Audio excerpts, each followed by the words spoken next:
Hey, what's up, everybody? Eddie George here. And this week on Heisman to Headset, I have the hardworking, lovely, incredible Cari Champion coming on to join me to share her thoughts on leadership, the Lakers, who her hero is, her highlights, and a hardship. Hopefully you'll enjoy the conversation. Let me know what you think, all right?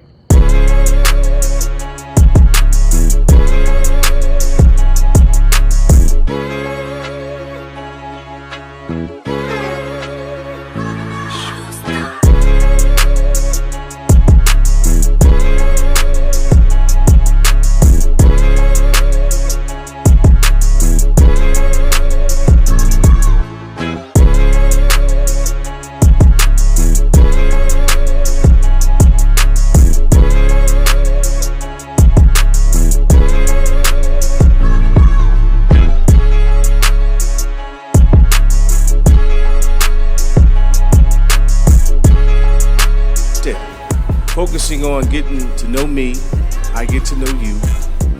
You own the fact that, hey, we are here, but we have an opportunity to do something great about it. This is going to bring us together stronger. Because I have every aspiration and intention on winning the MAC this year. That is the goal.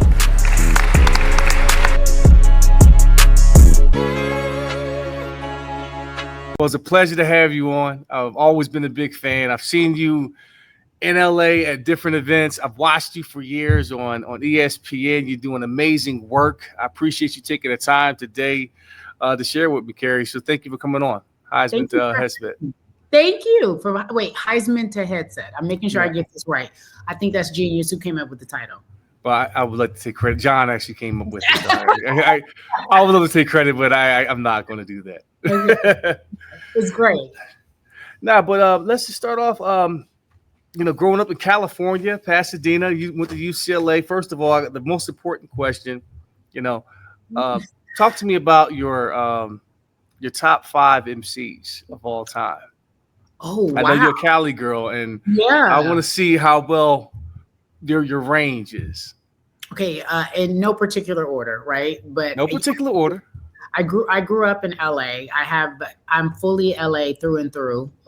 So most of what I'm going to say will obviously be West Coast. So people get so mad. This is so personal. Pac, Snoop, Cube,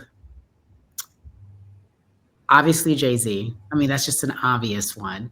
And this one, I go back and forth. And the only reason why I go back and forth is because I know that people feel a way when you mention these two together. And Biggie, those are for me. That's everybody, and that in no particular order. But if I had an order, obviously I go with. I'd grow with how I was raised, like what I remember, what narrated my childhood, and that was like all of. It was all a West Coast rap. It was a thing. I can't say necessarily Dr. Dre, even though I know he's a genius behind most of it. So I am saying him, but like Snoop, Tupac, Ice Cube, all of that, like always something that I would have to listen to. And then on top of that, growing up in LA at that time, you could just be driving around and see them. It was just that easy. They were a part of the neighborhood, how big LA is. You could just still see them on the streets. Whether you're walking down the street, you go to a club, you go to a spot where people kick it, they will always be there. So of course it's gonna be LA for me. So what was life like growing up in LA, and what inspired you to doing what you're doing, like the path that you've been on, broadcasting, storytelling, and how have you evolved? What inspired you? What was life like? What inspired me? I think growing up in LA, I grew up during a time where gangs were a big thing. Neighborhood gangs were a big thing. And I would see them all the time. It just was just a part of the lifestyle. And I remember one day there were a bunch of people in the neighborhood. And I don't know where we got this idea, but kids were, you have to find your way for fun if you didn't have activities. And we got this really good idea to start cleaning up the neighborhood. So we grabbed brooms out of our houses and start just sweeping the neighborhood, just cleaning up the streets. And I didn't necessarily live in a bad neighborhood, but it wasn't a great neighborhood. Mm-hmm. And I remember a news crew came out and they started filming us. And they were saying, look at these kids in the neighborhood, taking back their neighborhood. They created their own story and it was on the local news. And I remember thinking, just as a kid, like, what a great story about my community. Not necessarily in that way. I wasn't as alert, but I remember seeing that there was a difference between gang members being arrested versus what we were trying to do. And in my mind, I realized the power that news had. I was like, you could put anything on. If you are a news reporter, if you are a part of the media, you could say and do, you are so powerful. You have these ideas that you can present to the world and say, hey, this is news, and it's subjective. It's your thought, but you can put it on TV and people can pay attention. Mm-hmm. I remember thinking, I want to be a news anchor, like this woman in my neighborhood named Angela Black, because she presented the story. It was a beautiful Black woman, and I just loved watching her on TV, and she just seemed to tell only good stories about folks in the hood. And I was like, this is great. This is what I want to do. Not really knowing what that would look like. And then there was a woman named Oprah. I don't know if you've ever heard of her. She came along. Who heard of that woman? Who's that? Who that lady is. And then I thought, for lack of a better term, the power in deciding what people get to see.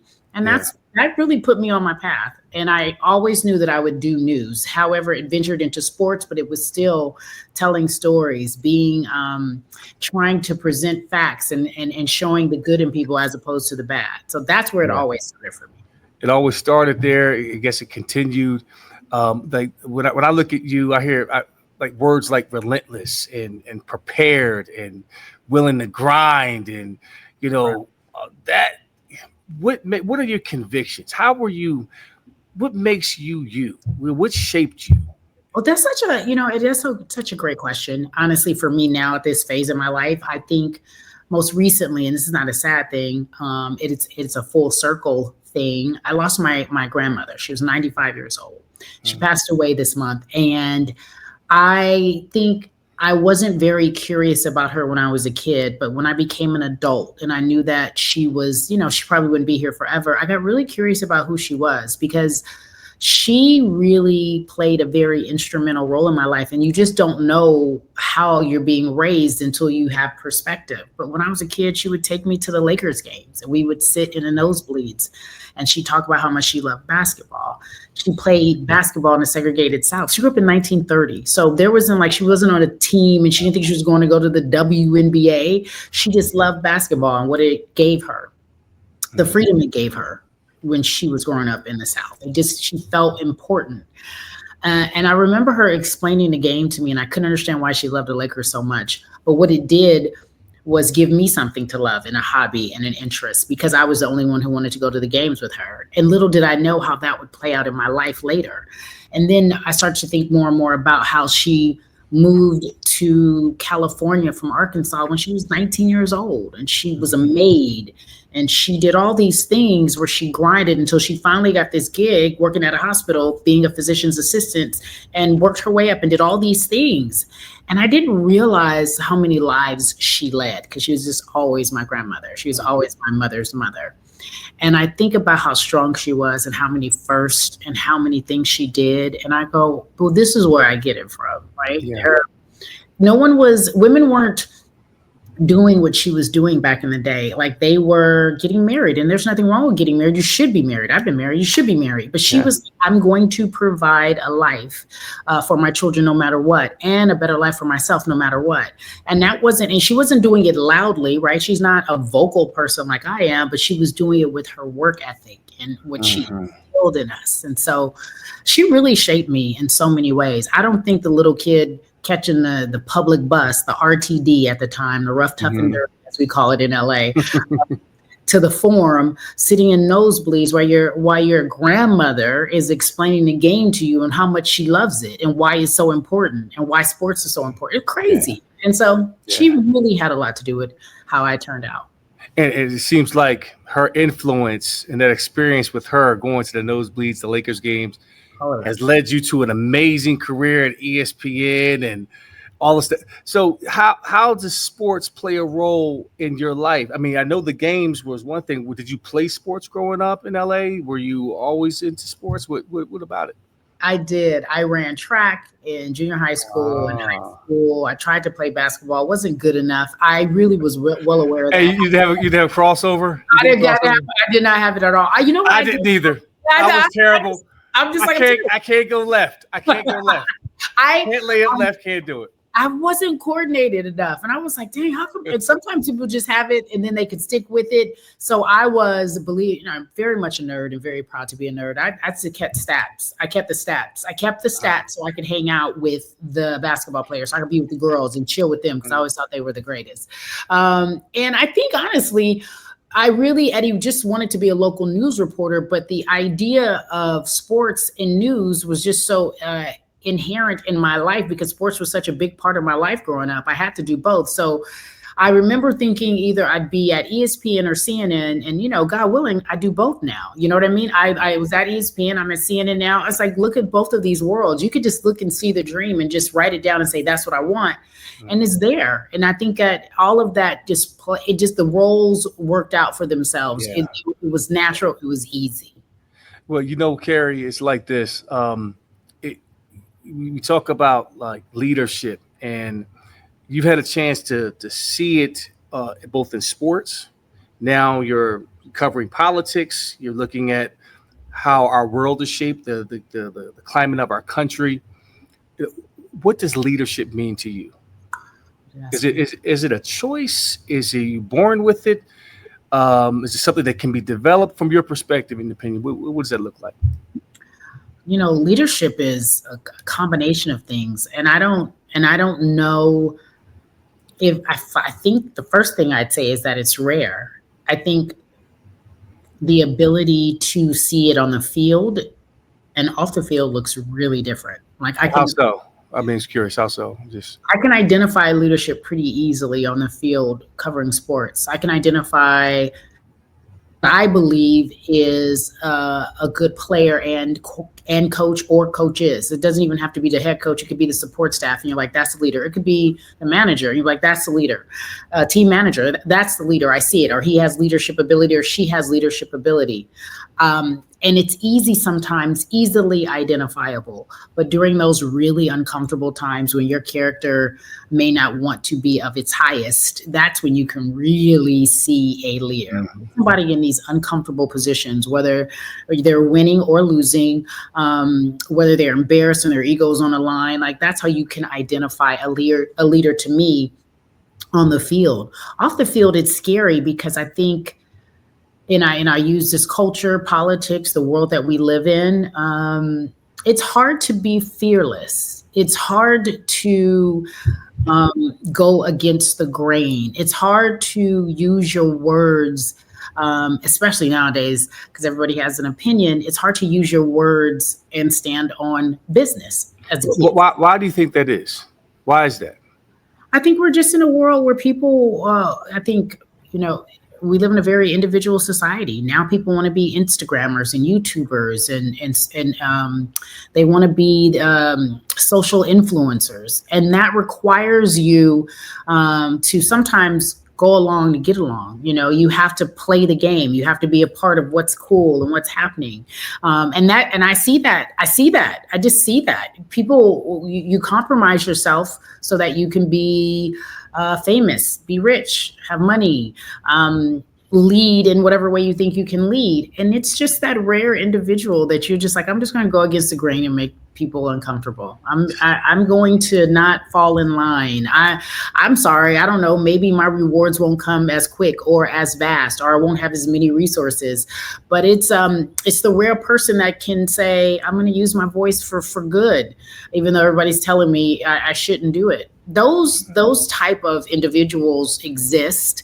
Sometimes they get drowned out by the crowd and the loudness of being popular and or in style and right. In vogue. But that's a leader to me, and it always shows itself in different ways, in different circumstances, in different institutions. And you know what it's like. You got to lead young men. That's a huge responsibility, to lead young men and say, follow me. I'm going to do something that's going to give you some insight, make your life better. And then you're asking them to be motivated by you and trust you and believe in you. And that's another part of being a leader. All of that is just a tough responsibility that I don't even know if we understand that responsibility in the process. Well, that's why I say it's a choice. Leadership is a choice. It's not the best player. It's not the most talented. It's probably the person that's not even the most talkative. Mhm. It's the person that sets the example daily. It's what you do when people aren't watching, like you talked about. And, you know, you have to decide to go against the grain. You have to decide to set the tone. You got to come bring it every single day when you don't feel like it. You know, I'm You dealing remember? with, Do you huh? remember the conversation that you and I kind of had about this? I'll give you the PC version. You may not remember this conversation, but this was years ago. It wasn't necessarily about leadership, but it was all encompassing. I was on ESPN and someone was asking me about Kevin Durant. And I Uh-huh. said, I wouldn't use him to start my team. He's just not my, and this is when he was at the Interesting. height of his career. Remember? And I Yeah. was Yeah. I said, if I had to choose, it wouldn't be him. At the time, I think I said I would pick Russell, and I remember it got picked up, Uh-huh. and this is when they were all on OKC, and it got picked up, and it was people were like, "How dare you? You tore me down. It was horrible. It was a Right. horrible conversation." And you were saying, "I don't know if you said I don't know. You might have been wrong about that." And in my mind, I knew why people misunderstood what I was saying, but what I was saying was like, I personally, I know what I'm looking for, but I Right. personally wouldn't take him, as Right. to lead my team. He's an excellent player. I'm absolutely could be wrong. And people will still say that I'm wrong to this day, but it's a subjective thing. And it's not always the best player. To your point, it's always it's a different mix of characters. You know what? I'm reading a book called the Captains. Oh gosh, what is it called? Oh my God, I've So just read it. Anyway, it talks about the captain class. Okay, and I'll get the author for you after we're done. But it talked about Michael Jordan and his time with the Bulls. And in my mind, I'm like, oh, MJ was always the captain. But it wasn't until he became co-captain with Bill Cartwright that they started to win. And because there was a balance there. Bill wasn't the player Michael was. We mhm, know what he was. But what mhm. he did offer was that balance and the glue, the team camaraderie, the culture, being on time. And it was a great balance to Michael's alpha personality and his dictatorship, because that's who he was. It was like get down and lay down. That was the rules. There was no compromise. There was no Yeah, other way. yeah, And I just thought that was interesting. And I think you have to be an effective leader. You have to have that balance of compassion. You yeah, have to be stern. You've yep. got to be cold. You have to be quick. You have to have discernment. You have to you have to just flow in it and allow yourself the grace to make mistakes, but learn and grow and read people and jump on a problem initially, but do it from the eyes of the person too. You know what I'm saying? So Yes. I have learned that I had to look at the through the lens of these kids. Yeah. Because the thing that I've done and I try to do, Gary, is create an environment where my kids can heal. These kids are coming into a program with trauma and drama that we don't know about. And we lay these expectations on them to be on time and to do things right and the discipline and the blah, blah, blah, blah, blah, blah, blah, blah, but with no examples. So I have to come here and I have to be that example. I I have to set the tone, I have to set the standard. I love that you're doing that. And when you say heal, that's like a whole nother thing that I don't even know if people understand. Being a head coach, being a black head coach and leading young black men. And when some of these young men don't have men who look like you, who've hurt them in their lives, and then you have to come in and say, trust me, I'm going to take care of you despite what you think you've heard or seen from your environment. Like that's a whole nother layer of being a leader. I say it all the time for black head coaches. It's a real thing. There's a responsibility on you all that doesn't sit on everybody else. No. And you don't automatically earn trust because you were a Heisman winner or because you. But why is that? I mean, I I have have credibility, right? I'm curious. I'm curious. Why is that? Because of what I said. I said, look, the same reason why some people say women will never get married. So certain women will never get married because they didn't have a father in their lives, depending on who they are. And then you bring at the element of being a Black woman or a Black man into it, and there's all this mistrust in the community. And you're building that. You have the credibility. You have been there. You have done it. But you have to show them, for whatever reasons, that you really will be the person that they think they are unfamiliar with. And that is just their own personal trauma, their own personal relationships that they're bringing in. You have to show them consistently. And that's so much hard work for you, because it's almost like you can't have a bad day. You can't do something wrong. You can't fall short. And you're like, somebody else would get grace, but I don't get that same luxury. I can't fall short. I find that there's a tax that you pay, whether it be too handsome, too pretty, a Black tax, athlete tax. There's an extra thing that you just have to pay, and it comes with it. To whom much is given, much is required. And I just make peace with it. But it is unfortunate, and you should. And I think it's okay when you talk about it. Like, I don't know what you've seen. I don't know. Well, here's the thing. I say, fail. You want to make mistakes. Be vulnerable. Cry. Yeah.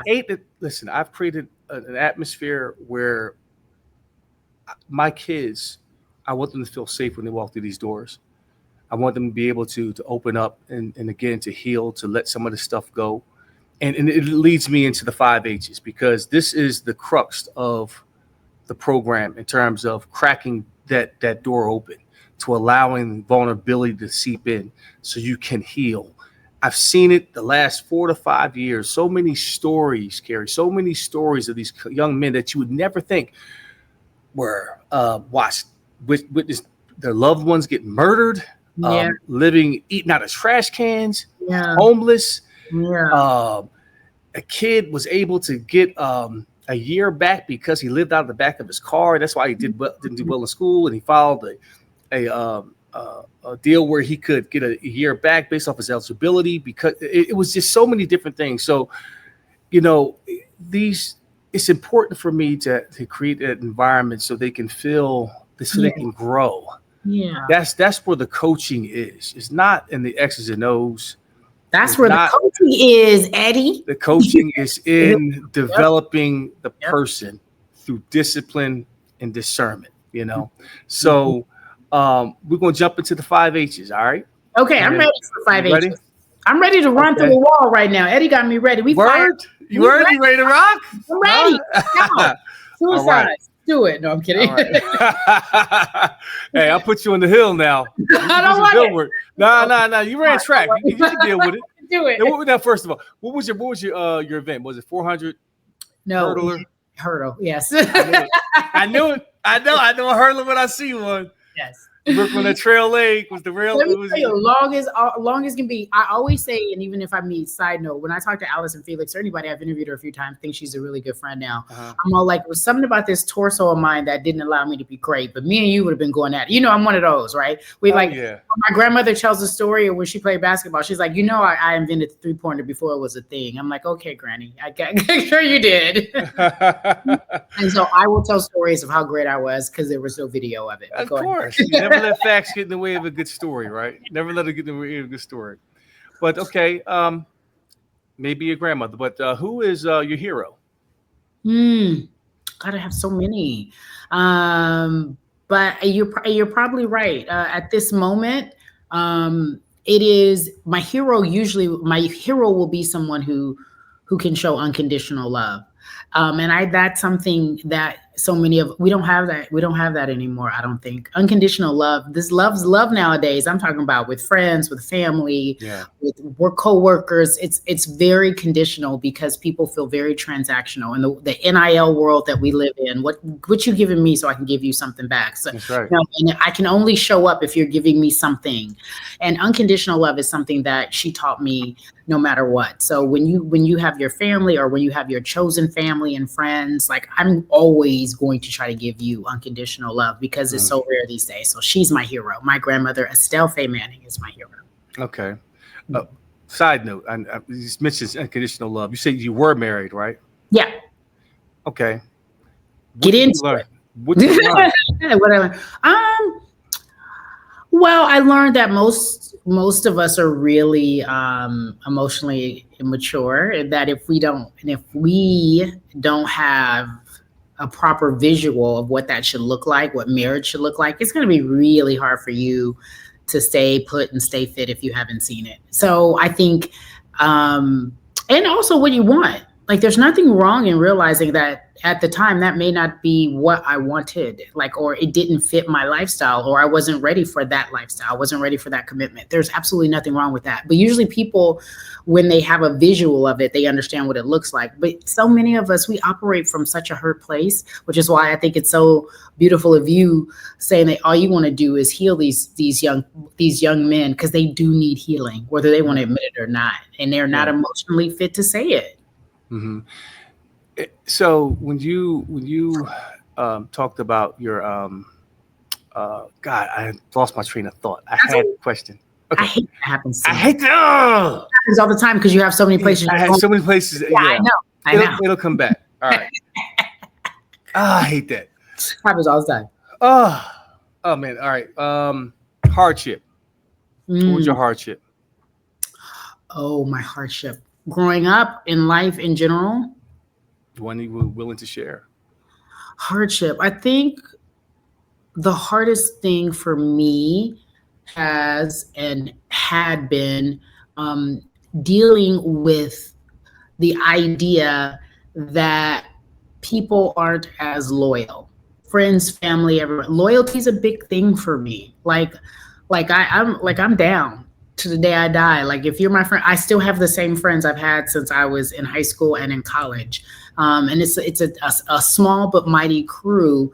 But when I do meet people and I do treat them and embrace them, even with family and friends, if there is, and what I mean by disloyalty, it means like, oh, you aren't who I thought you were. You told me this, but that wasn't the case. That's hard for me. It really breaks my heart. I am a sensitive soul. Like, and I think that's what makes me good at what I do, because I empathize and I feel for everybody. So a hard thing for me to deal with is when I find out you're not who you say you are. But I still keep my heart soft because I don't want to be hard.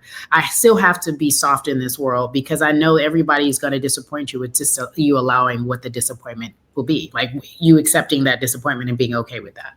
Do you have an issue with forgiving? No. Forgiveness? No. No, in fact, I'm there's no such thing as too forgiving, but I think that I rather be at peace than at odds. I don't take any pleasure it's so much energy to be mad. And so I don't want to carry that. It ages you. You can't stay cute.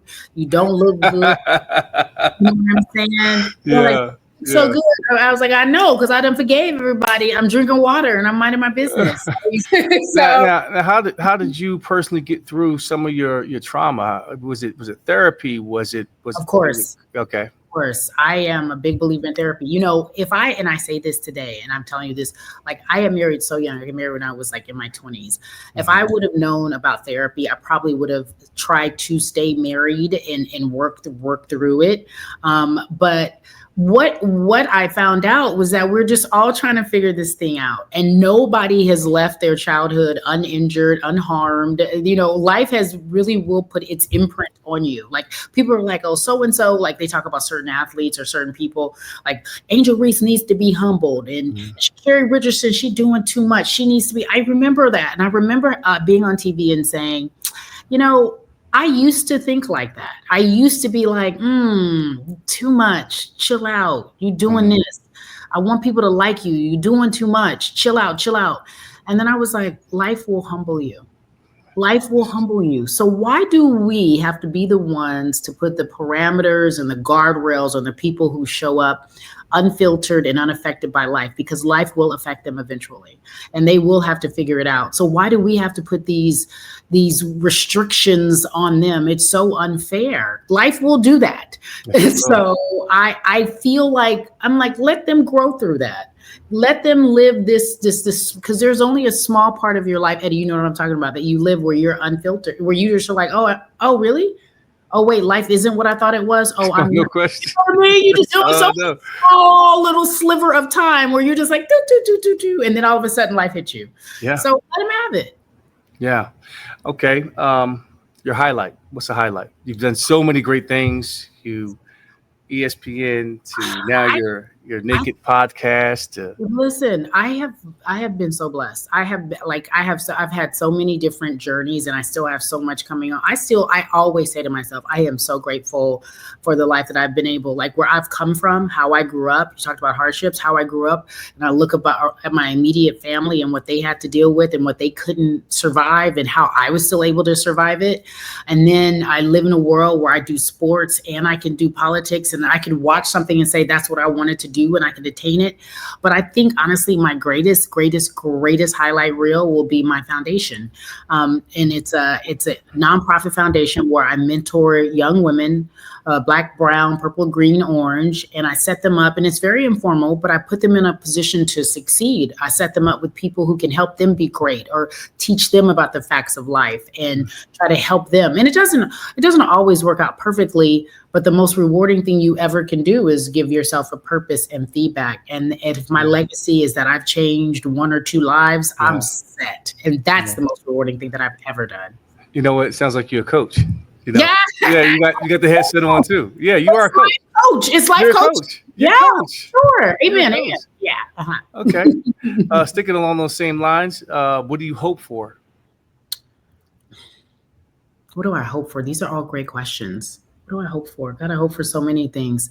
I think at the end of the day, I hope that I am able to be kind to myself and loving to myself like I am to other people. I think we're always our biggest critics when we're such high achievers, and we always look around and think, what else can I do? What more should I be doing? I'm not doing enough.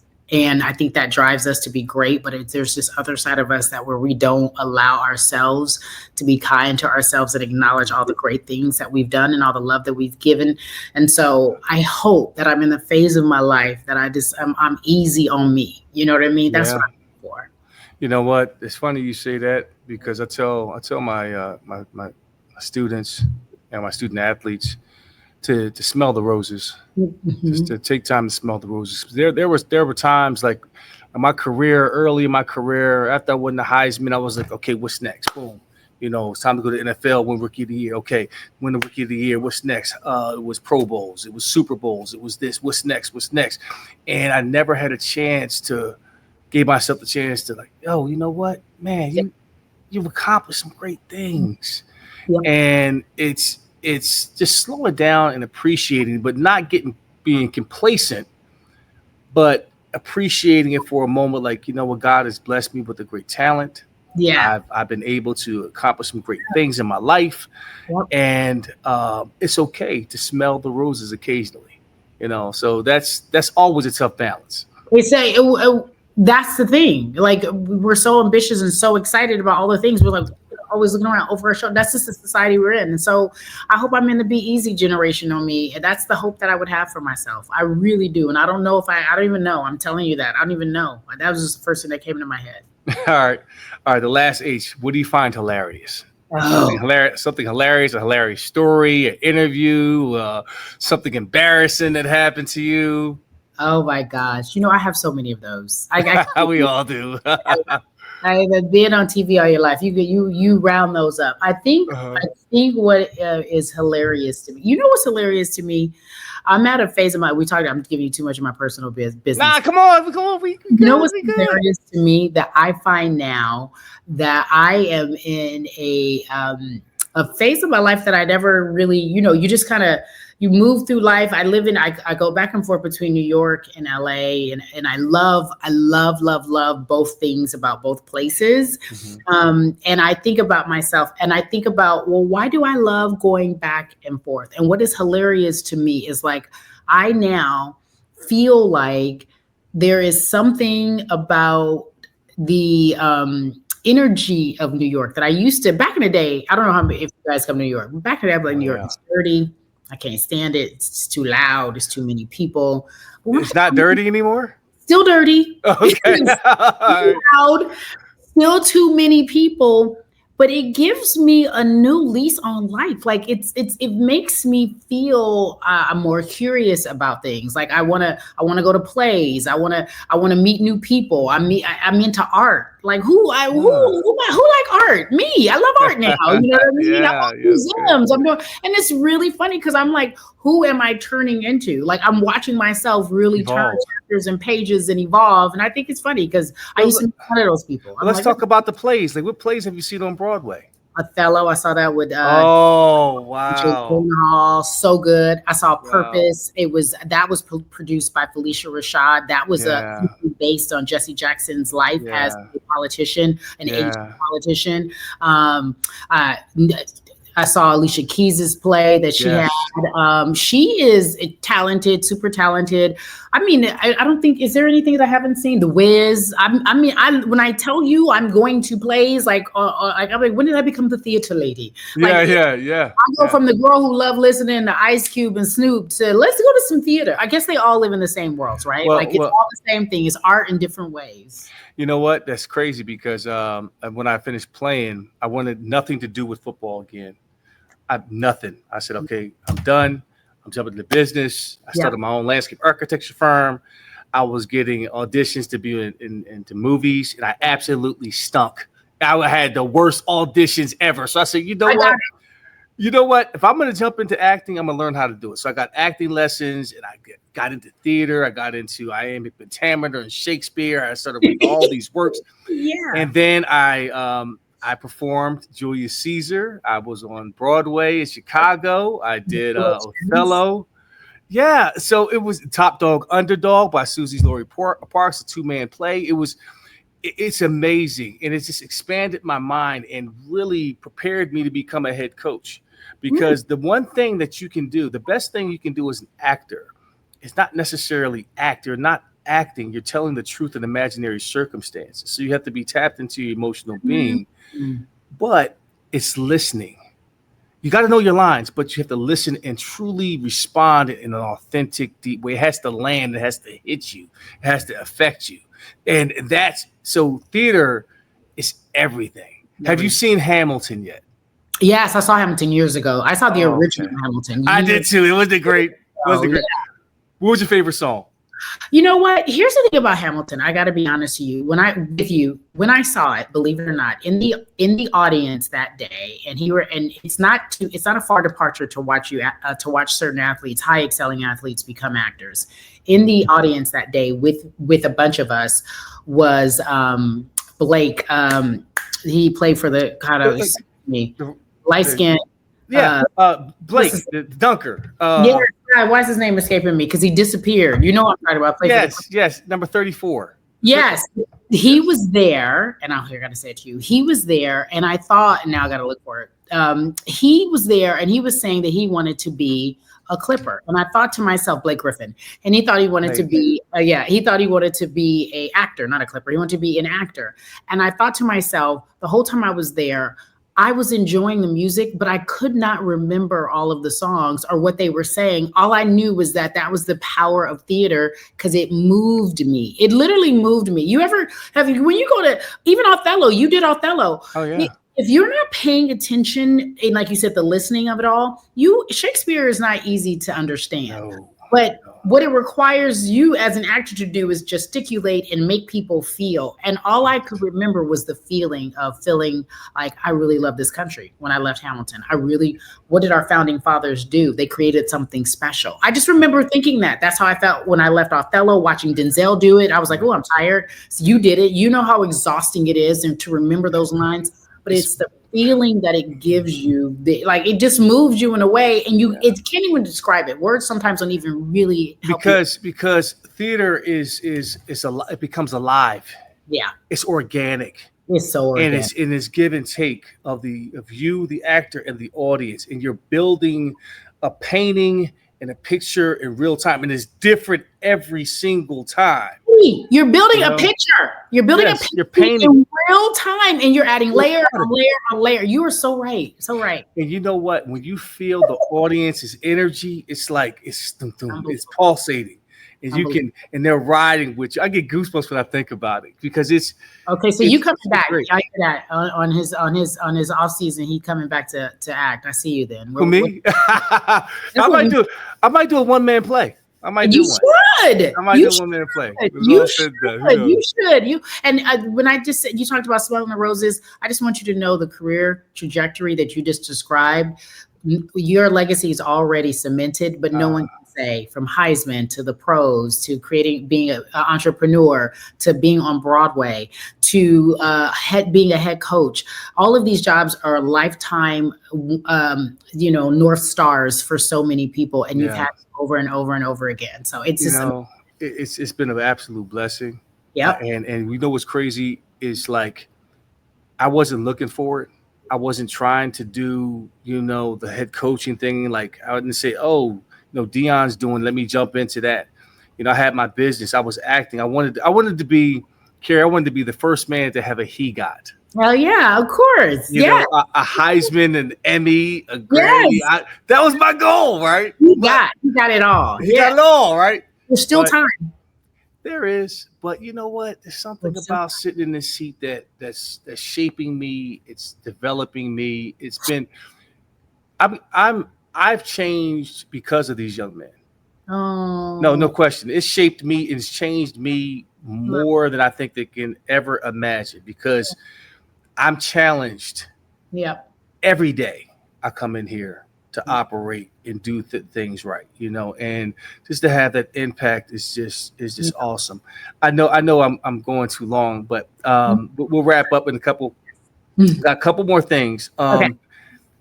Favorite person to interview, favorite person that you ever interviewed, and why? So these are such good questions because I've interviewed so many, and I always think to myself, am I going to forget? Do I take the most famous person? Do I take the most vulnerable person? Not this one. That was a softball. I'm sorry. You are the best. There you go. No, I'm joking. Honestly, who is it? I try to think. I look for people who make me think about myself and what or people who kind of change the temperature of the room and leave you thinking what has happened. I'll tell you my most exciting and arguably I think I made it moment, and I don't necessarily know if it's the best person that I've interviewed, but I think about him because he has such an imprint on my life growing up. It was Magic Johnson. When I was a kid, that was who my grandmother taught me to look at. She was like, let me tell you what Magic is doing. And he was her North Star. He made me want to go to Michigan State. I didn't go to UCLA, but I applied, and there was so much about what at the time, how humble he was and how he understood that some people understand they're stars and they're famous, but they also understand what they mean to a generation and a generation and a generation of people who grew up watching him play. And he understood what that meant. He understood that it wasn't about me. It was about people before me and what he meant to an entire city, even though he's not from LA, but you might as well say, but he knew what he meant. He's from LA, right? And what he means to that entire city. So he was one of them, but I have to go like freak out moment for me. And it was Kobe Bryant. Kobe was ahead of his time. So if I had to go between the two, it would be, but Kobe is one of my favorite players, but Kobe was ahead of his time. He was the first player to aptly say, I'm getting all my money and y'all telling me I'm wrong for taking this $40 million. I'm getting all of my money because when the new CBA comes, these players will be making upwards of $200 million. So I'm going to take this little change because that's what it's going to look like in comparison. Then I'm going to be, and then, you know what I mean? Right. In comparison, because everyone was giving him a hard time. I remember them being like, Lakers needed it. You should have took less money. The Lakers need more players. He's like, why would I do that? You know what I mean? Business. And it makes so much sense. He was such a businessman and everyone thought he was mean. And then when he passed away, you realize that he had quietly went behind the scenes and mentored so many of these young players. Yeah. And they talk about how he called them on the phone and changed their lives and gave them tips. How MJ would talk about how they talked on the phone dang near every other night. So many things we didn't know. He was just ahead of his time. Everything didn't have to be on social. He only played for himself. He didn't care about anybody. He was just ahead of his time. He was just one of one. And sitting there talking to him, I just knew that he could tell that he was far ahead. He would meditate for hours before he started his day. And I was just like, you're one of one. And you're so misunderstood. And I hate that we didn't get a chance to really understand him later in his life post-retirement. You know what? That's so well said, because I remember Kobe and I came out the same year in '96, the draft. Matter of fact, that was probably the greatest drafts for the NBA and the NFL right there. Yeah. You know, just the amount of players. But I remember seeing him at a banquet ceremony in Philly. I just won an award. I forgot the name of the award. But anyway, he was Player of the Year, National Player of the Year. He was there. I remember this kid is 17 years old, so articulate and grounded and serious and just ahead of his time.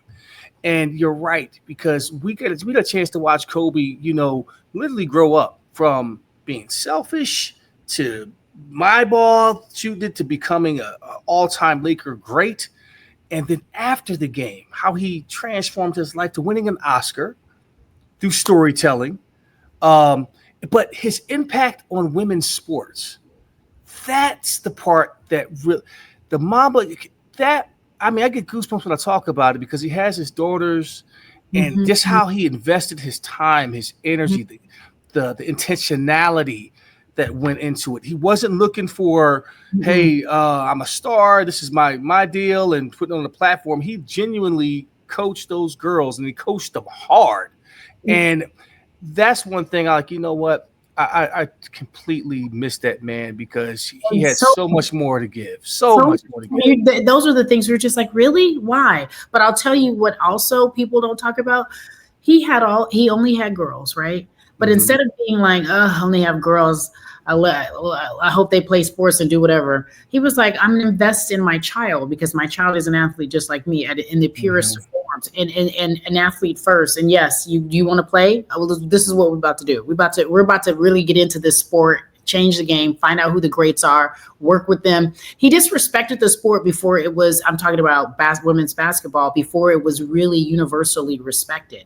He really did. And I don't think that people understood that. Like, for him to have such an interest in women's basketball and the collegiate level has always been it. But to have such a superstar do it just to be, he was one of the first. He really was. We didn't get to see someone of that level start going to watch games at UConn, because you just never saw that. Wouldn't. It's unheard of. He was hanging out with Gino Auriemma. His daughter was thinking about going there. May she rest in peace. My point being is that it was such a special thing. He was just ahead of his time, always. So he would be my favorite.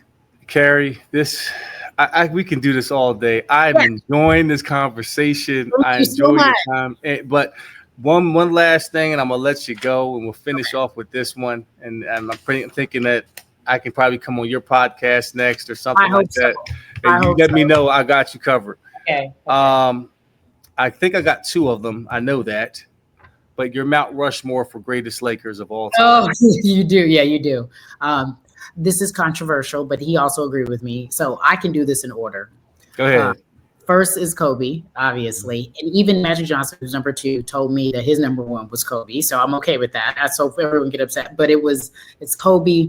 It's Magic, Kareem, and he's a special one, because not necessarily during my time of loving the Lakers, right, a little bit before my time, but what he created and what he still meant. And he also went to UCLA, so I love him for that reason. James Worthy. I mean, I love me some big. I mean, when I tell you Big Shot is my man, I love everything that he did, and he's just another different player for me. And then I have to say LeBron. Believe it or not, I'd have to give it to LeBron. And that's 6. Right? That's 5. Well, 4 for Mount Rushmore, but we'll go. We'll go. You're right. LeBron is an honorable mention. We don't mention the You said Big Bob. So it was Kareem. Kareem. It was Kobe. Magic, Magic, Kareem, James, and not Big Shot Bob, but I was just like, he had a big James. I got you, James. Oh, I got you. And then 5 was, but it's only 4 on Mount Rushmore, right? How many people around Mount? Oh, I'm not smart today. It's only 4. So we'll do an honorable mention. You can add here. Add an honorable mention for LeBron because he'll get mad if you don't put it on there. He won't talk to me anymore. I didn't say it. I'm not in it. I don't want to be mad at me. Hey, Cari, this was awesome. Thank you so much for taking the time today to be on Heisman to Headset with me. It's been a pleasure. I enjoyed it. God bless you on your many endeavors. And also, I would love to get your I know you're a ferocious reader, so I would like to get a list of your books which you're currently reading. So you can just shoot it to me at some other time.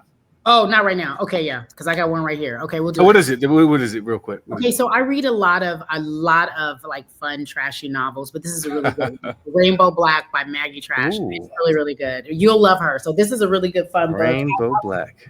You listen, you'll love it. And then now I want to go to Portugal. So The Wonders of Portugal. I've been reading that. Like I've been there once, but I'm thinking about maybe just kind of really going to Portugal. You know what I mean? Yes.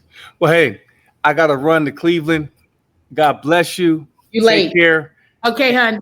I'll talk to you soon. Thank you so much. No problem. Bye. Bye-bye.